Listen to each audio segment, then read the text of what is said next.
Alright, so welcome back into another Dragon Ball Super card game video, and today's going to be a pretty quick video.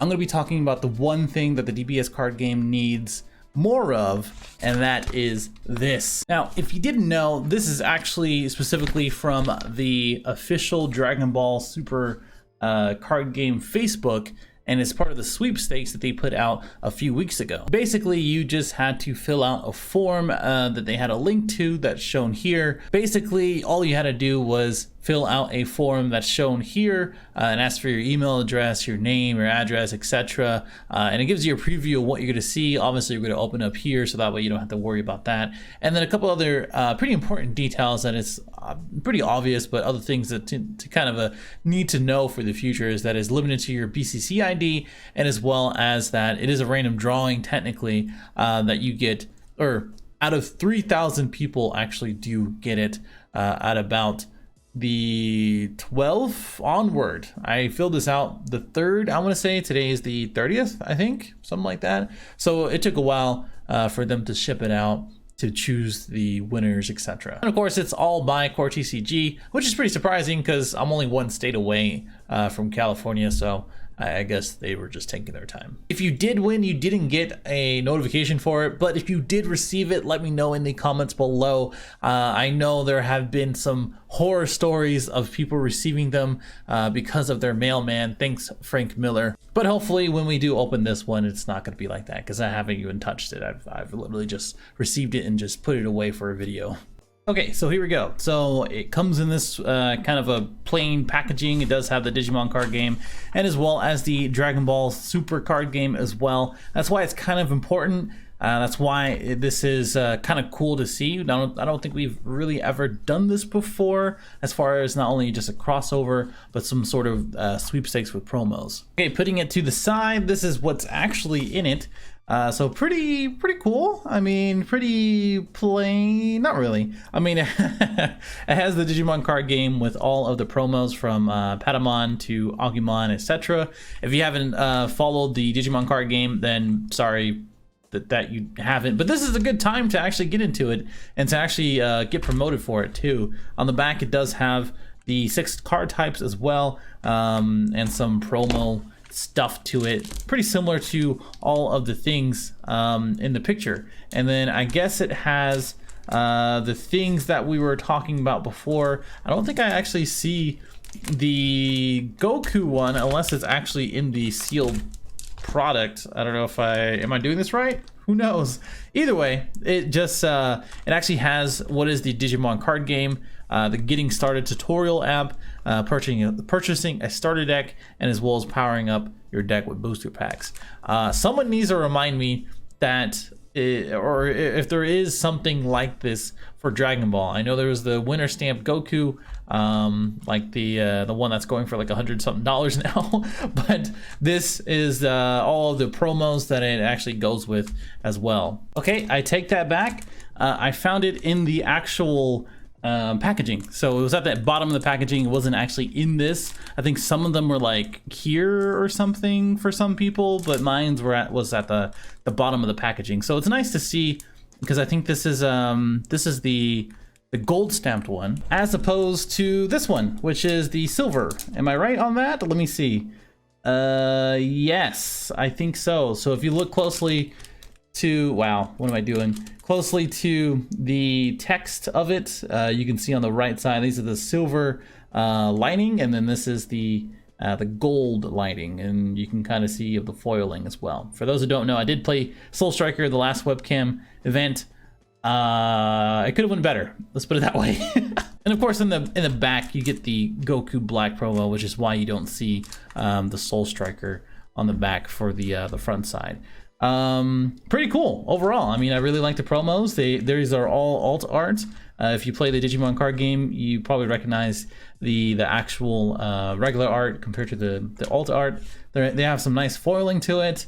I would say, you know, if you're a collector, this is nice too, because it's one of the first things that the Digimon card game comes out with, and these are all, I'm pretty sure, set 1 promos as well. So this is really nice to have, and it's really cool to see. Oh, before I forget, this would probably be a good time to go ahead and do another pack of Vicious Rejuvenation. Hey, I got it this time.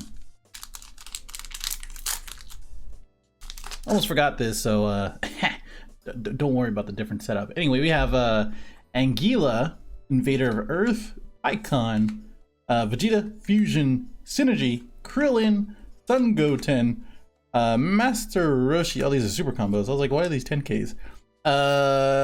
Symbol Janemba, the dual attacking Oceana, Mai, that looks really weird, and then a full art foil Vegeta, and as well as a Meta Matcha. Shout out to Eggman playing the green Janemba.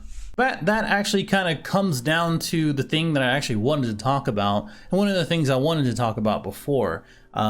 Pretty much the biggest gripe that I've had about this game, and I always thought I needed, was marketing and promotion. You know, I think Digimon is kind of blowing up and sort of having that traction that Dragon Ball has had previously. But I think they've done it a little bit differently when it comes down to Digimon, how it's been promoted and how it's been presented as the Digimon 2020 card game. Or should I say 2021? Either way, the new Digimon card game. I think it's really interesting. I think it's one of the things that Dragon Ball has always needed. It just needed that extra step as far as marketing, promotion, and just getting the visibility and just the name out there to people who do play Yu-Gi-Oh, to people who play Pokemon, or people who don't even play card games in general.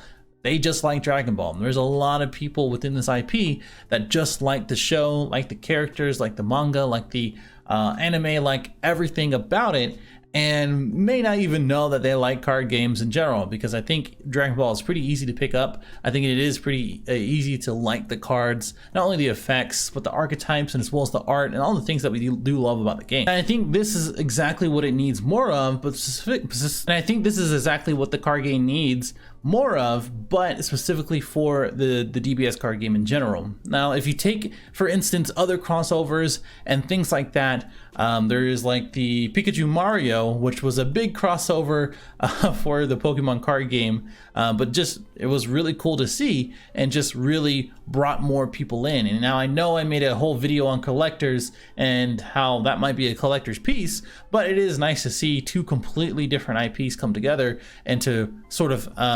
coexist, basically. Even Uno had the Hundreds crossover. I know that's a little bit random, but it is nice to see, if anything. We also had the One Piece DBS crossover. I think there was one with One Piece and DBS for some gacha games. There's also one for the Toriko anime, I think, as well. So I mean, just imagine having those types of cards put together in the Dragon Ball card game, and to promote that in and of itself through other IPs. And now I know how small the team for DBS is, actually, the developer team and just the team in general, but I'm sure there's something they can do. And I also know that they have been giving out boxes and things like that to different YouTubers like Rhymestyle and Nano and etc.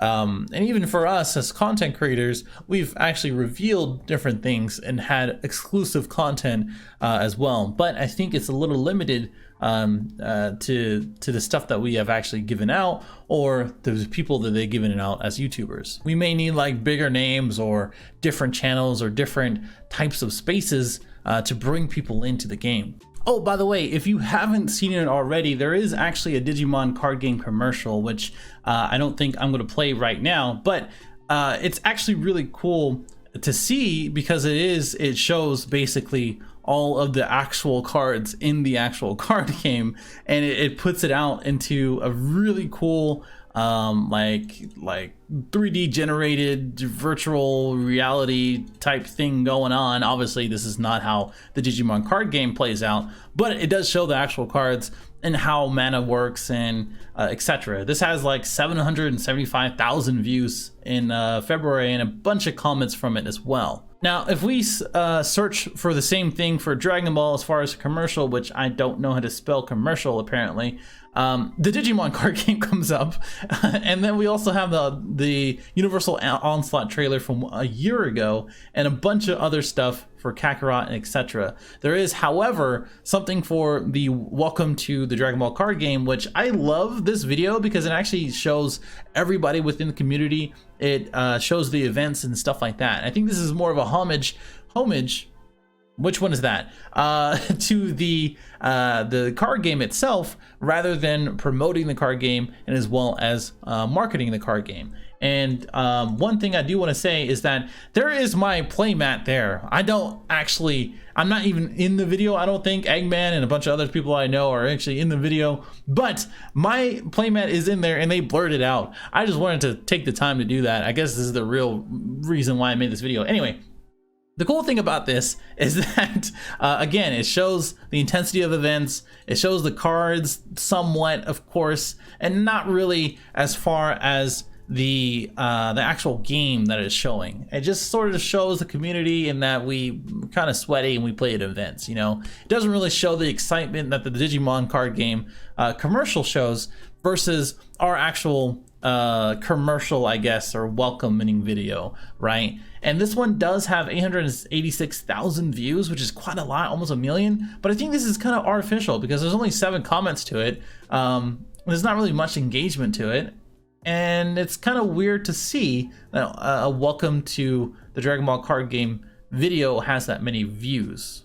I don't know. Anyway, lastly, Marcus actually put out a pretty good question for the community in the Facebook group, just asking, you know, what do you think that DBS needs to do to get into the top 4 or be the big 4? He says that we definitely need some better marketing through the use of community. I like the exhibition events that we had, etc. But this can be interviews, games, community challenges, etc. While I do agree, I think it needs to be a little bit bigger than that, because again, through our community, we have a pretty good community, pretty sizable one as well, but we do want to expand it and get into other communities and see if we can bring some more people in. I think one thing as far as that goes is probably the battle hour. If I haven't mentioned that already, I was one to commentate that along with a number of other people like Aspira. And it was a really good opportunity. I really enjoyed it. The final product was awesome to see. They really edited a lot more than I thought they would actually do.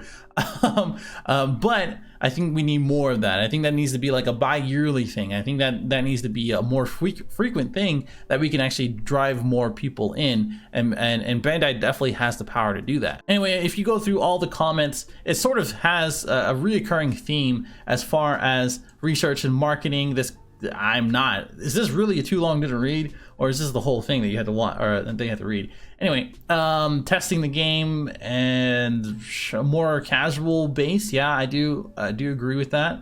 Continue efforts to the battle hour need to be made. Yeah, I do agree with that. TP's most obvious complaint and distribution. That's pretty, like as this guy in the caps, it's pretty obvious to see that as well. Better distribution, I 100% agree. I talked about it in the collector's video. Dana Max saying his things here, being complacent. I did talk to him. He was just saying that, you know, we have to kind of drive and push Bandai to do more. And that does include an online client, which is a recurring theme in this as well. I think a free online client, maybe with some paid features, a yearly thing, or maybe even paid packs with given free packs every so often, kind of like Duel Links. I think that'd be really good because anybody can pick up a mobile game, play it, and then now they're in the game forever. They're never gonna leave. Well, maybe not, but it's gonna be driving more of a community and a different kind of community as well in the online play. Yep, there it is, online client and 20 years in existence. That's pretty funny, actually. Massively deep-rooted in car design. I don't know about that. To dedicated reprints, yeah, I can see that. Mr. Beast to promote the game. That's what I'm saying, like big time YouTubers picking up the game is going to be pretty good, and not for the wrong reasons as far as collecting, but maybe just bringing it up or just having sort of that promotion. I don't know if Mr. Beast is going to be doing that, but hey, we'll see. Maybe he'll buy like 20 cases of Assault of the Saiyans, and we'll see what happens from there. A lot more as far as schedule and release, and a lot more of that stuff. Either way, kind of drives home the point that I'm trying to make. Anyway, I blabbed on enough. I didn't think I would do another kind of discussion video like this, but I really wanted to get it out there before I start doing deck profiles and things like that again. But either way, let me know what you think in the comments below as far as your thoughts of what the game needs, and if it is promotion and marketing, and what that kind of looks like. And I'll see you in the next one.